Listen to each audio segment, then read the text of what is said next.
the Dean Martin Celebrity Roast, coming to you from the MGM Grand Hotel in the entertainment capital of the world, Las Vegas, Nevada. The glittering city of excitement and laughter provides the scintillating backdrop for tonight's star-studded roast. Ladies and gentlemen, from the Ziegfeld Room of the Grand Hotel, some of the world's greatest entertainers are here tonight as Dean Martin honors our man of the hour, Muhammad Ali, with tonight's guests, Howard Cosell, Orson Welles, Freddie Prinze, Gabe Kaplan, Tony Orlando, Gene Kelly, Isabel Sanford, Wilt Chamberlain, Sherman Hemsley, Red Button, Rocky Graziano, Georgia Engel, Floyd Patterson, Foster Brooks, Nipsey Russell, Herbert Mohammed, and your roastmaster, Dean Martin, with tonight's very special man of the hour, Muhammad Ali.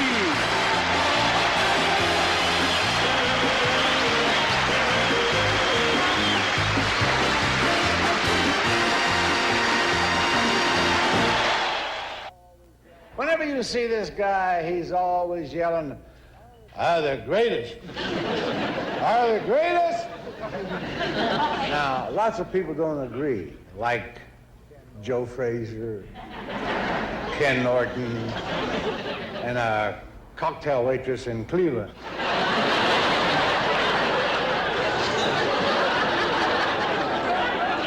He's a great fighter, a great wit, and a great humanitarian. I say that out of respect, out of esteem, and out of fear. No one can deny that he's a great fighter. He's got all the equipment, great body, great legs, and he's got a 21-inch reach. And that's just his tongue.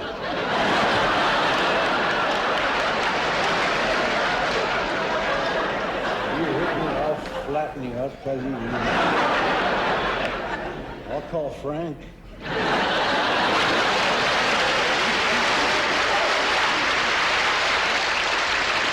Mr. Freddie Prinze.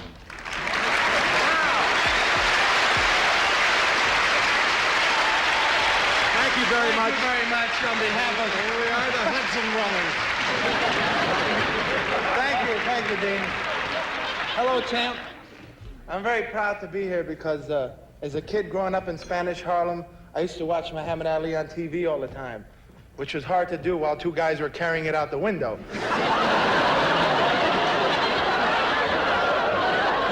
Muhammad Ali, I like him because he's a very moral man. He doesn't smoke, doesn't drink, doesn't gamble, doesn't go running around with wild women. If I did that, I could beat up everybody too. And he's a God-fearing man. It's nice to know he's afraid of somebody.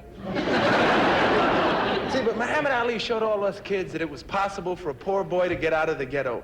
And that's what my mother always wanted for me. She would say to me, "Freddy, what's the matter with you? Don't hang around, go to college, be a doctor." Who wanted to be a doctor in my neighborhood? It's difficult to make a house call to a burning house. Or she would say, "Freddy, be a dentist. There's plenty of teeth in the neighborhood." And she was right. They were over there, over there. Anyway, what's the big deal about going to college to learn how to be something? Especially with today's job situation. What do you need college for? So you can hold a better conversation in the unemployment line? So you can say to the cashier, "May I have my weekly benefits?" instead of, "Give me my money, sucker."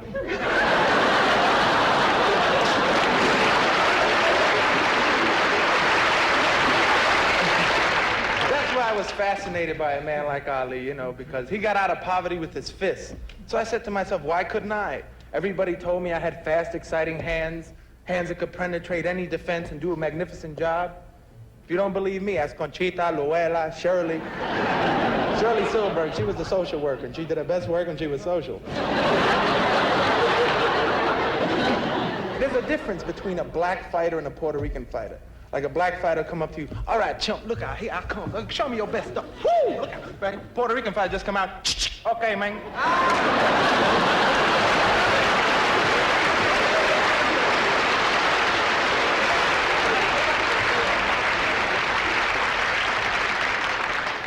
Ali, but Muhammad Ali is my idol, and I gave up the idea of being a fighter, though. I did, you know, because, champ, I'll tell you why, in your own poetic way. I thought I would take up fighting to win my fortune and fame. I thought I could whoop them other cats and be tops in the fighting game. So I showed my stuff to my buddies, and this is what they saw. I was fighting just like Ali, but I did it like Ali McGraw.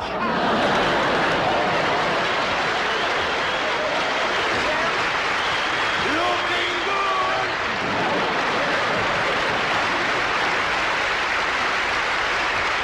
Thank you, President. Mr. Dave Kaplan.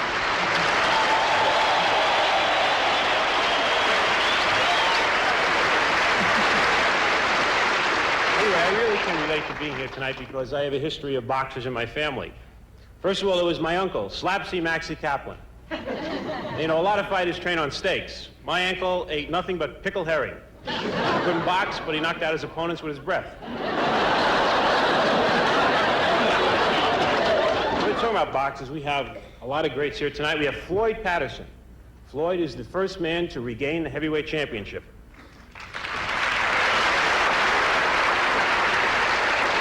Some people say that Floyd couldn't take a punch. Well, I don't know about that. But the Corning Glass Company is bidding on his chin. The second man to regain the heavyweight championship was Muhammad Ali. Muhammad, I took a poll in the lobby of this hotel just before this roast, and people here hope that you retain that heavyweight championship belt for a long time.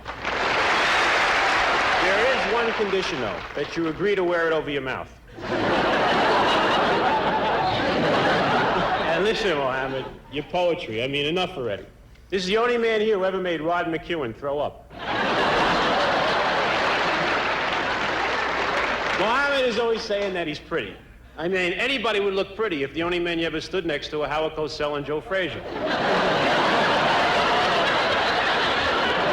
But this is a man who never forgets his beginnings, Muhammad Ali. In the men's room of this hotel today, he gave his cousin $1 tip. But at least he's playing it safe with his money. I was talking to Muhammad's chief financial advisor, Joe Louis.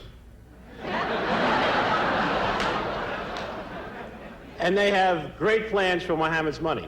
They're going to invest in a chain of Howard Cosell charm schools. I'd like to close, Muhammad, with a little poem, and you'll excuse me if the style sounds a little familiar. Tonight we're roasting the greatest fighter alive.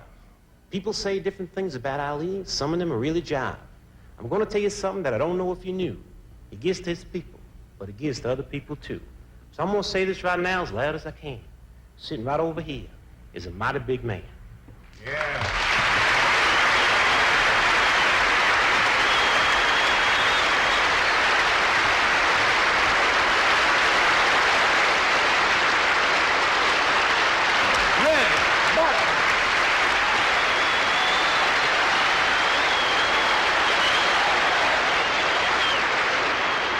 Why are they giving this man a roast when some of the greatest black people in the history of the world never got a dinner? That's right, when they never got a dinner. Sidney Poitier, who once said to Lester Maddox, "Guess who's not coming to dinner?" Never got a dinner. George Foreman, who said to the referee during the Ali fight, "I think he's got a razor." Crispus Attucks, the black Revolutionary War hero who said at the Battle of Bunker Hill, "Don't fire till you see the white." Never got a dinner. Will Chamberlain's mother, who once said kids don't look up to their parents anymore.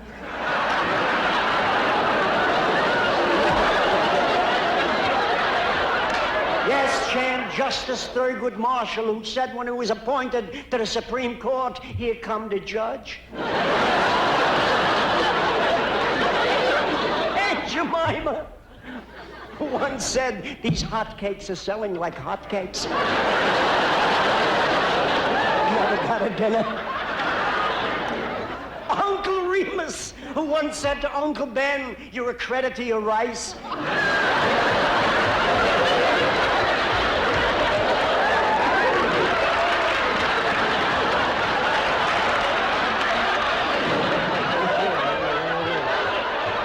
Pearl Bailey, who said when she was invited to the White House, "I'll sing and I'll dance, but I don't do windows." Got a dinner, and certainly one of the greatest blacks of all time, Shirley Temple Black.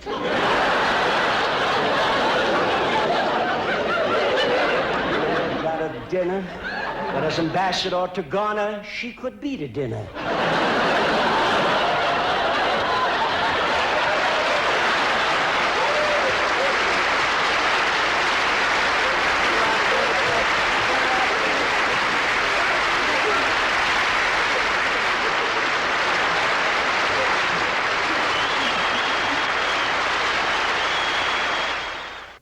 A fine young singer and a great pal of the champs, Mr. Tony Orlando.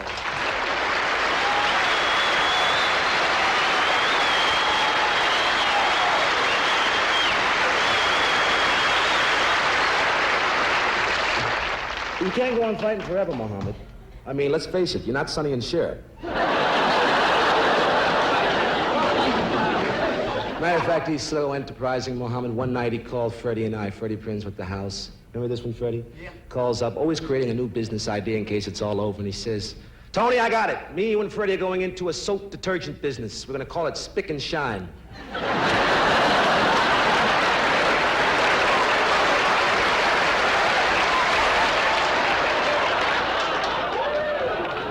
You told me backstage that you wanted to make Halloween a legal black holiday? He did. He told me that. He said, after all, it's the only night of the year that the spooks come out to chase the honkies.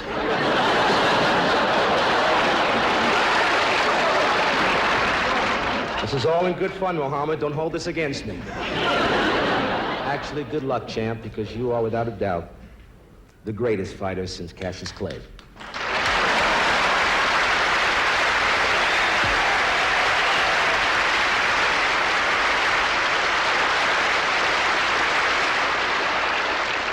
Over the years, Muhammad Ali has taken on every heavyweight challenger except one, and that fighter is here with us tonight.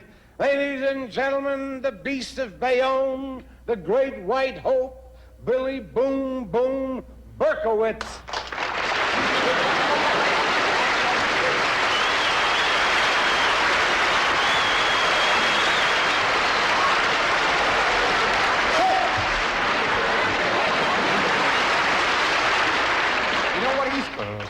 Scared of?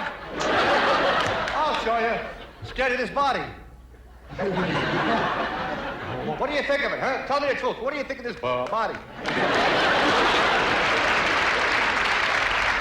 Last time I saw anything like that, my dog was burying it. Muhammad, you've been avoiding me for years. You get a $5 million fight in there. I can't get a $50 bout in Poland.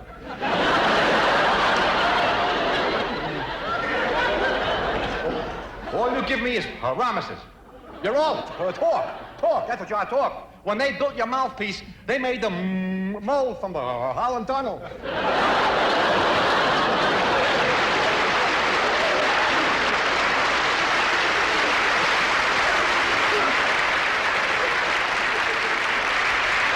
Mr. Charlie Callan.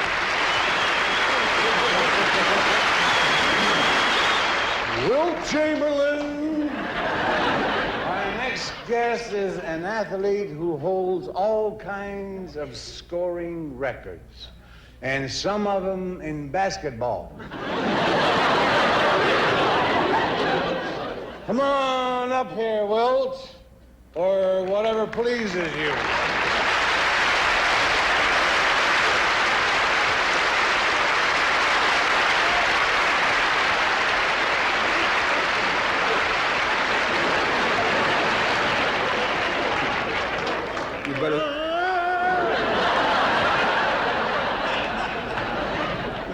down before I slam one paisano.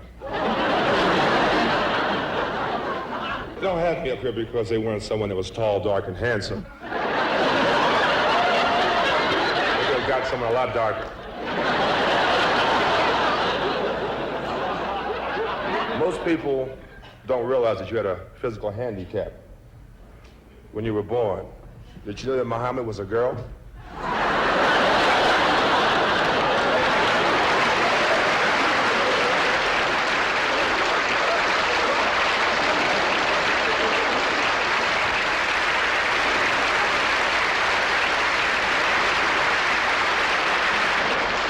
One of the favorite people and one of the nicest ladies I know is Georgia Engel, the Mary Tyler Moore Show. Georgia is so kind and considerate that she leaves a nightlight on for burglars. Georgia Engel.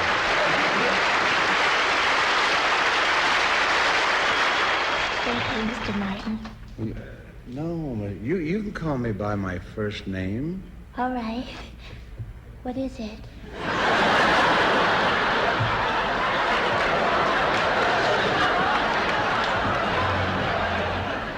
Whenever I do these roasts, the producer supplies me with some rough zingers to say about the guests here on the dais. So here I am again, once again, with some more raps, slams, put-down shticks, and a couple of rimshot hits.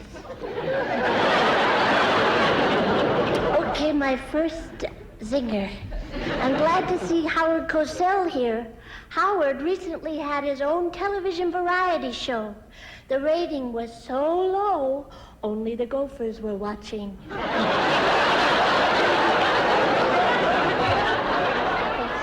was a terrible thing to say. I think the only reason you didn't make it was because of the opposition.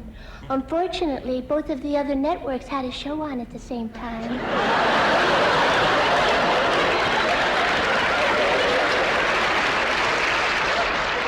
Of course, Dean Martin is here as always. Don't you like that handkerchief in his breast pocket? It used to be white until he rubbed his eyes with it.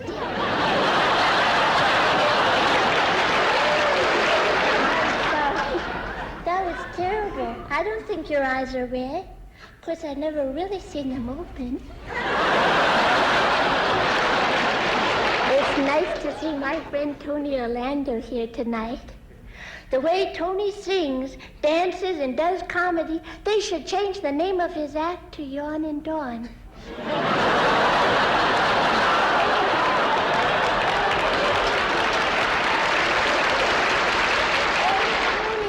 It really doesn't matter that you don't have much talent. You're a star.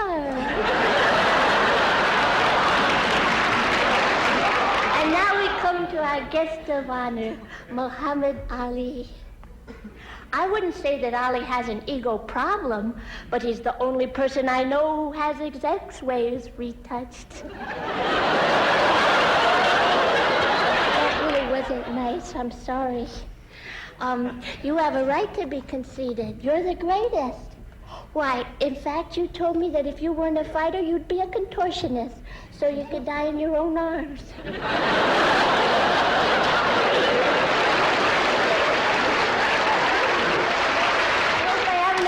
Anyone, that's it for the zingers.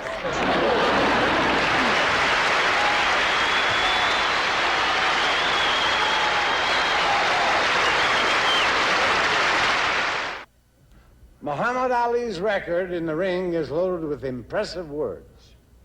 His recent knockout of Joe Frazier in Manila was one of the most exciting fights of this decade, and many sports writers have written it up well, in glowing terms. Here with us tonight is one of those writers who covered this bout. He's from the Louisville Courier. Ladies and gentlemen, Mr. Bill Kristol.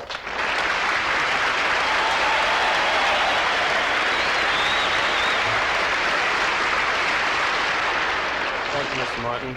You're absolutely right when you say that the Manila fight was one of the greatest fights in history, but it wasn't perfect, Ali. This was missing. Hello once again, everyone. Howard Cosell coming to you.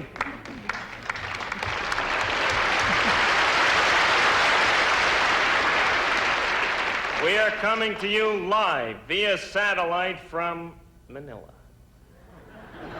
the Philippines, pearl of the South Pacific. Muhammad, Angelo, get Muhammad over here.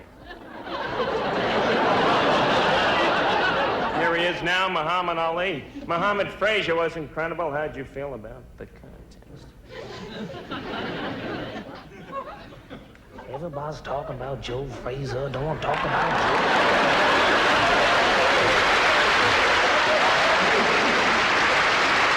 Oh, that's a lot of nonsense. I'm still so fast, and you know I'm so pretty.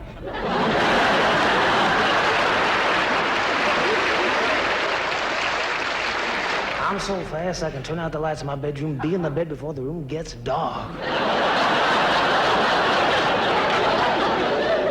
In retrospect, looking back.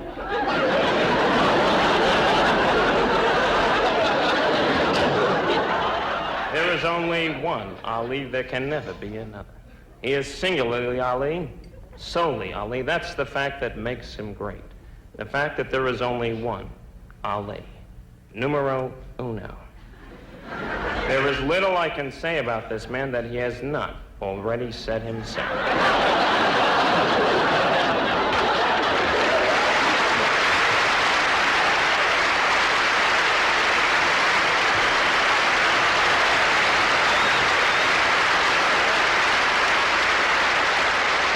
Patterson was always considered one of the smartest fighters in the business.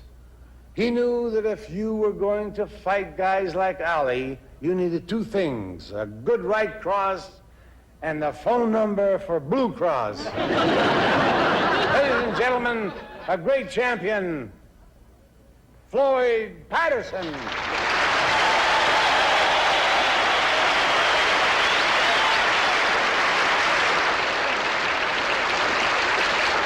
Thank you, Dean. It's good to be standing here. Because whether he likes it or not, the champ has to look up to me.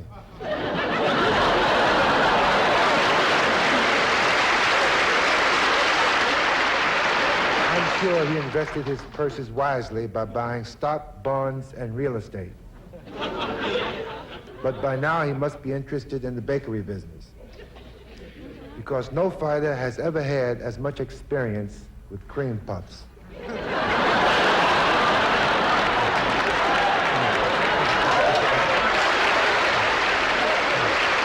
If he doesn't challenge me soon, he'll have to invest in Chicken Delight.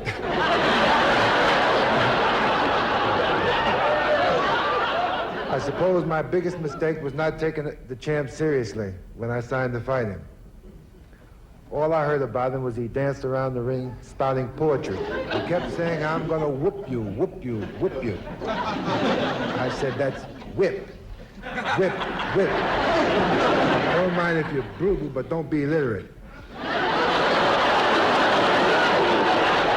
The champ always says he's the greatest, but he never finishes that statement.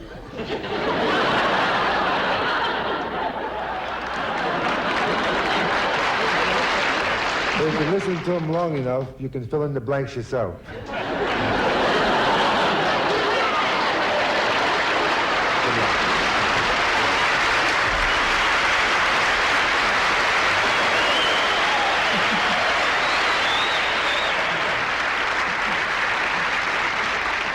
Thanks, Floyd. And after the show, I'd love to have you stop in my dressing room. I'll show you what it's like to have a real championship belt.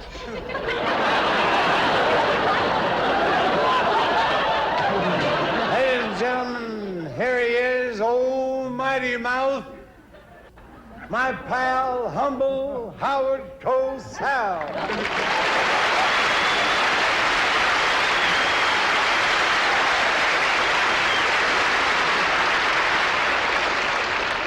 Thank you, Dino.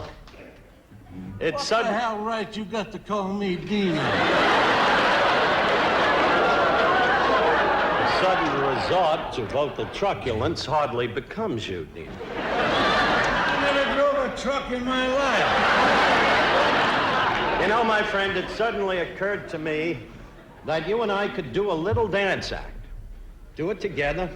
The next time you play this hotel, we could call it a tantalizing tandem of toe-tapping terpsichore. I could just see our names on the marquee. Humble and Stumble. I have admired this man ever since that fateful evening in Lewiston, Maine, when he stalked that fearsome black specimen, Sonny Liston, like a black panther. Don't call him black. Sit down. What you want me to do? Call you a white tornado? Suddenly it was all over in less than one round. The invisible punch. The referee not able to count. It was Jersey Joe Walcott. He went up to 24, and Nat Fleischer told him the fight was over. The only thing that went down faster than Liston that night was the ratings on my Saturday night variety show.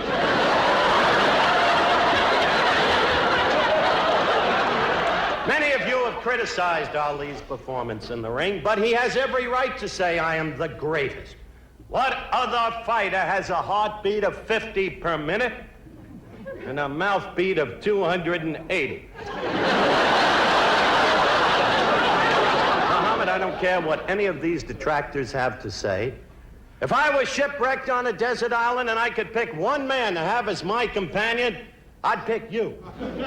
On a desert island, you need a Man Friday.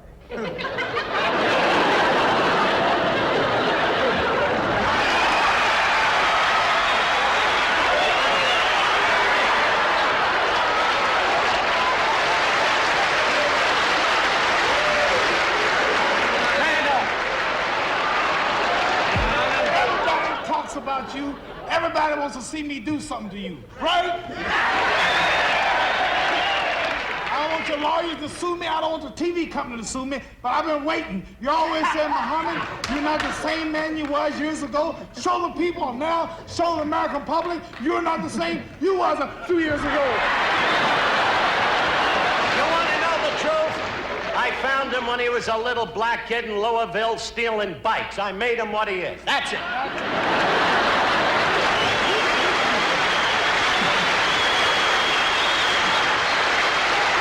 No fighter practices more and harder than our honored guest. We have with us tonight the person who helps hone this great fighting machine to a keen edge. Ladies and gentlemen, Muhammad Ali's sparring partner, K.O. Kelly.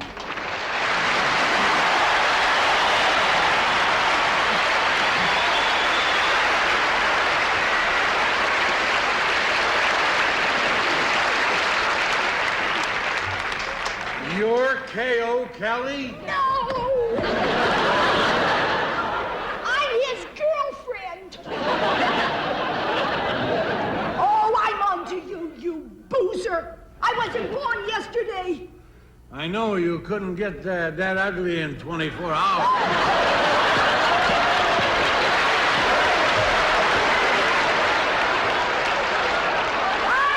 Just hold it down, everybody. I didn't come here to banter with this barfly. Just sit down and mind your own business.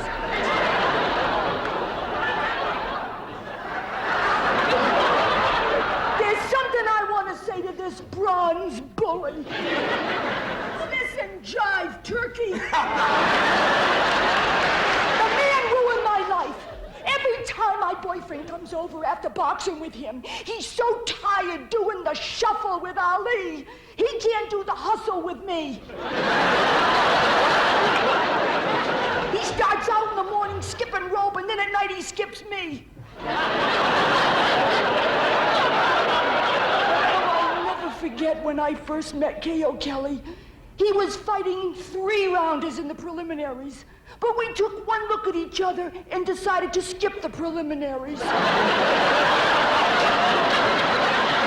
Everything was wonderful until he became Ali's sparring partner. Then workouts all the time, day and night and day.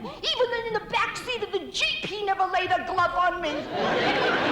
Ali always made fun of my boyfriend, just because his hair is turning gray, it doesn't mean you have to call him Whitey.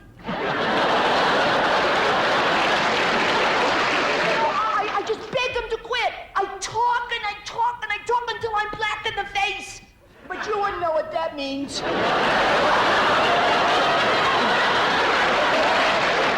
know, before I sit down, I gotta say one thing. It's all your fault. And if you want to make something of it, I want you to meet me out in the parking lot, and we'll have it out man to man.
That was the fabulous Ruth Bussey.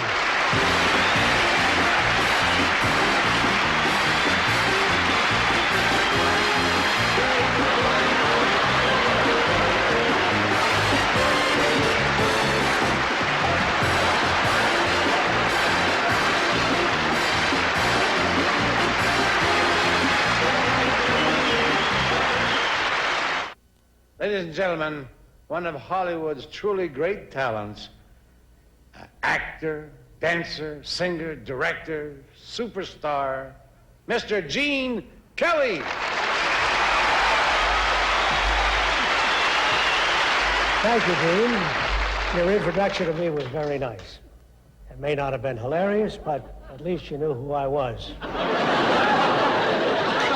Allie, you're truly a magnificent fighter. And I can say this because I've seen some of the great ones. The unforgettable Joe Louis-Billy Conn fight, the knockdown, drag-him-out Rocky Graziano-Tony Zale fight, and probably the bloodiest of them all, the classic battle between Sonny and Cher. I suppose the reason that fighters in general, and you in particular, have always appealed to me is because in every great fighter, I visualize a dancing master. With Tony Galento, it was the beer barrel polka. With you, it's the alley shuffle. And anyone who's ever paid $100 to see you fight knows you're great at the hustle. As much as I respect you as a fighter, I respect you more as a human being. Because I'll never forget the time when you held that press conference in Beverly Hills, and I brought my two children, Bridget and Tim, down there because they wanted to meet you. And although a lot of reporters were bombarding you and surrounding you and asking you questions, you stopped everything and held a private, little quiet session with my two kids. And neither I nor my children will ever forget your warmth and your tenderness.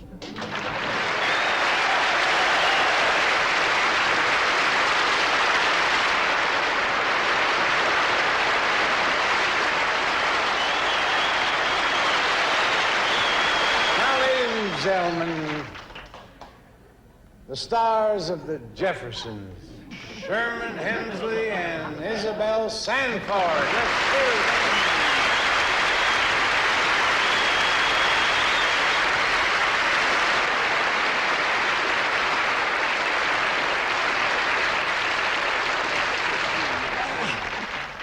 Thank you, Dean. Oh, that's all right. Hey, hold it. Look, if anybody's gonna thank Dean Martin, I'll do it.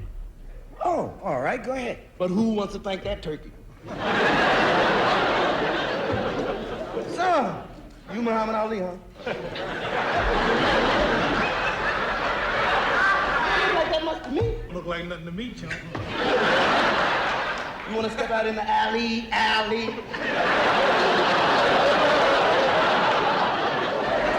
Too bad you're not more like Muhammad Ali. Look at him. Tall, handsome, and he has the manners of a gentleman. Big deal. It so happens that I have the manners of a gentleman. Really? What gentlemen do they belong to? We want something that's once and for all. Stand up, Turkey. Stand up, jump.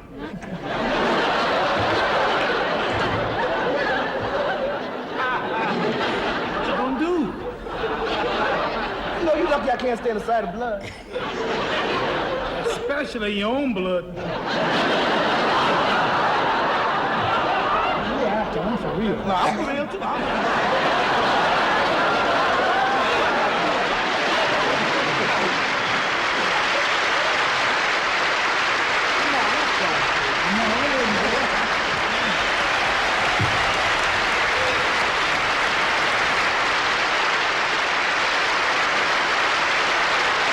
Ladies and gentlemen, at 170 pounds and still a champ, and boy, I love this man. He Italian, too. Rocky Graziano.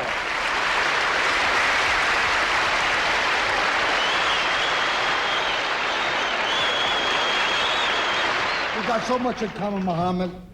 I read a book. You read a book.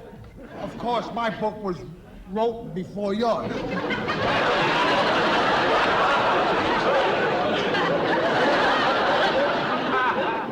My book was called Somebody Up There Likes Me.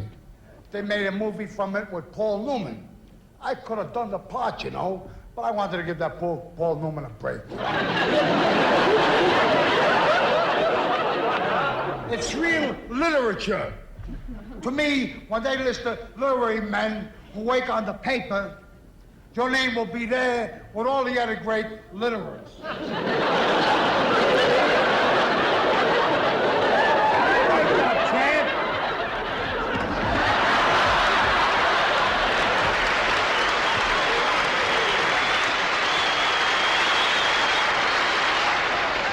Rocky, you were beautiful. But the book wasn't rotten. It was rotten.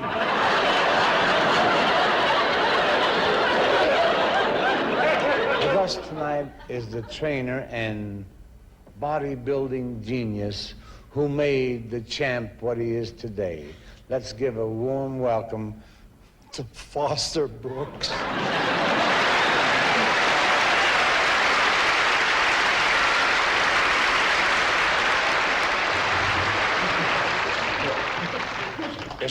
It's amazing. He's a fighter and you have the alcohol rub. The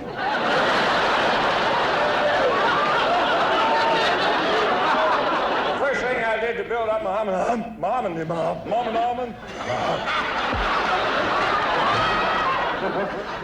you know, this brown clown here. First thing I did was to change Muhammad's diet. He was eating collard greens. But that's what colored folks eat.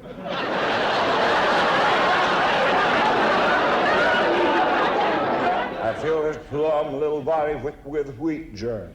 And when I ran out of wheat germ, I gave him diseased wheat.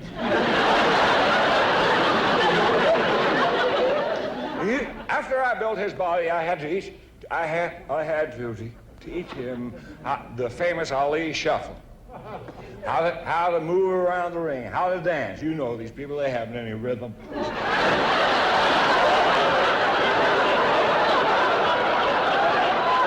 I changed the champ into a super fighter he is today, he was a different man. He was young, inexperienced, a 97-pound weakling, and, boy, that's one other thing. He was white.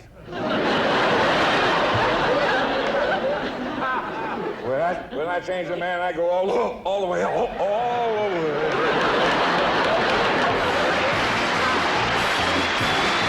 1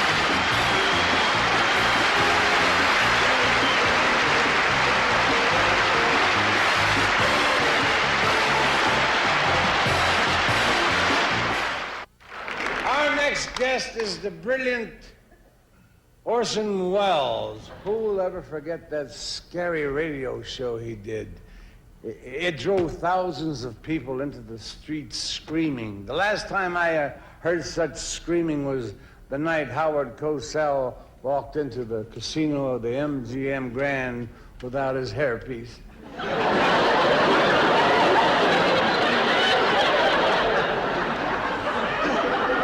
I thought I was getting laughs. These two guys were getting them.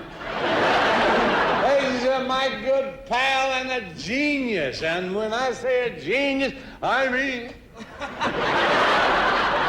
a genius. If there ever was one. Mr. Orson Welles.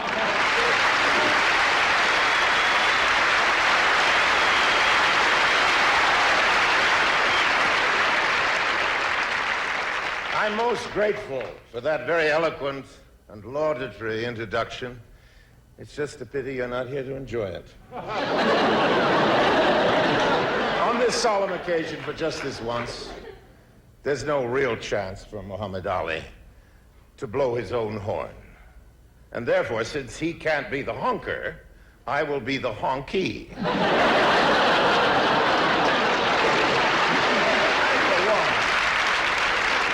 Did not come here to bury this sepia Caesar, but to praise him.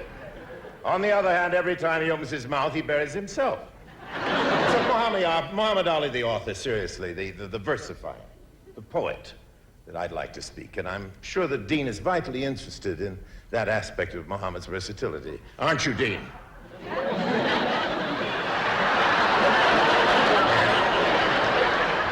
Don't feign innocence of the poetic art, Dean. For once tonight, drop your facade. In front of all these people? If you'll drop your facade, Not on the family hour. No, not surely, Dean. You're stirred by the names of Shelley, Keats, and Byron. Well, do the name Ruby Begonia ring a bell? Yeah.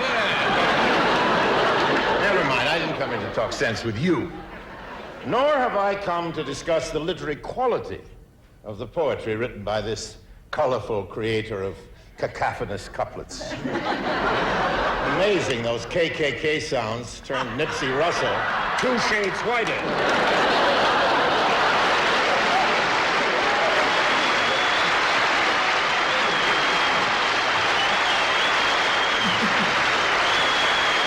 Mr. Nipsey, yes.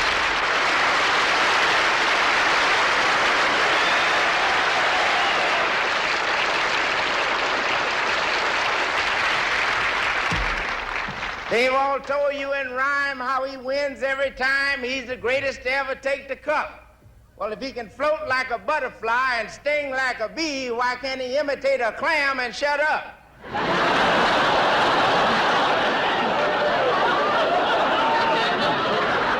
We are roasting tonight the most illustrious, the most magnificent superhuman on the planet Earth.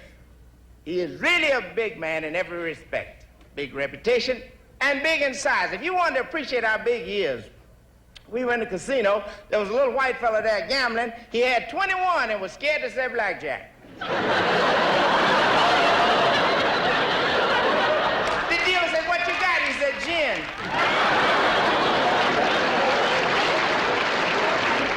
But he's a peaceful man. I just hope you won't turn around there and hit Howard Cosell. He's ugly enough already.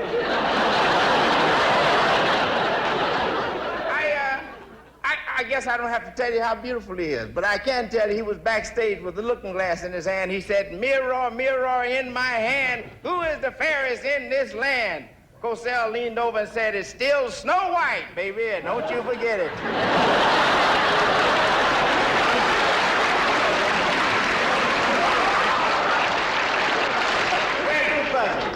Baby, you can get rich.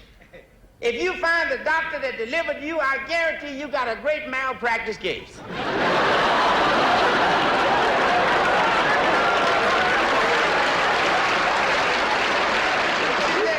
She said, "Mr. Ali, when I'm near you, I just get so flustered and so bothered. He said, you may be flustered, baby, but you won't be bothered.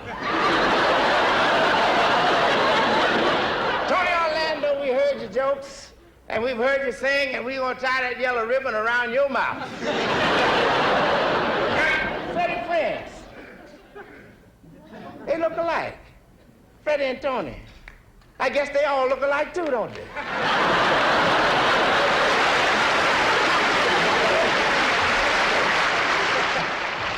Freddie not only looks great in his tuxedo, but on the way to the dance tonight, he made $15 in tips waiting on the tables. On his wedding night here, he got married over at Caesar's Palace. He asked to see the Puerto Rican bridal suite, and they led him to the kitchen. Freddie was mad, but he didn't push the guy, because you see, Puerto Ricans don't like to fight just one man. See, when you fight one man, you can only cut one way. They like to fight in a group where every way you throw your blades, you get somebody.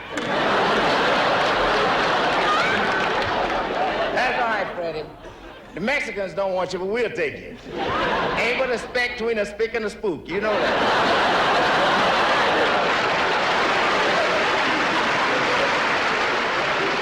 When I heard the title of Gabe Kaplan's show, Comeback Carter, I thought it was about a convict. You see, where I live, when we tell a guy, welcome back, there's only one place he's been. They say he's a Jew, but with that afro hairdo, there's a watermelon in your future somewhere. Howard Cosell did one thing that has made all black people happy. He was born white.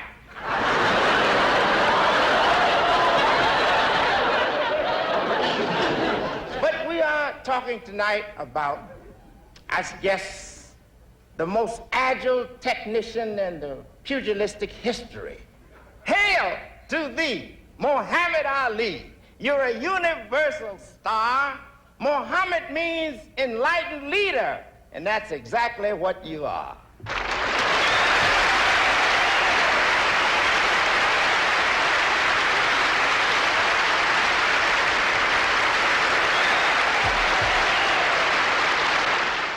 Now it's time for the KO punch.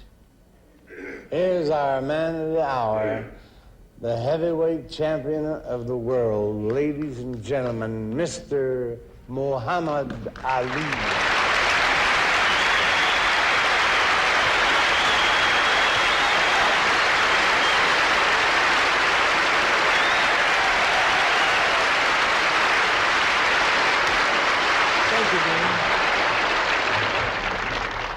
Some comedians up here, I've heard of guys throwing fights. I'm sure you all have heard about guys that throw fights. But this is the first time that I've seen anybody throw a roast.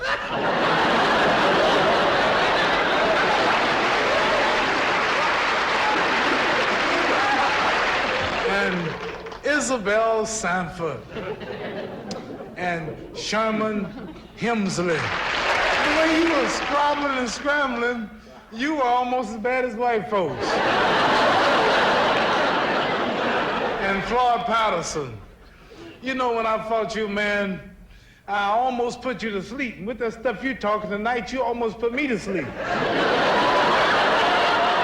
And you are intelligent. You two fighters intelligent. Most boxers couldn't even read what y'all read. I watched y'all read.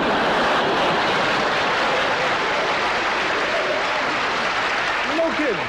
You get George Foreman or Joe Frazier kidding on that pretty good.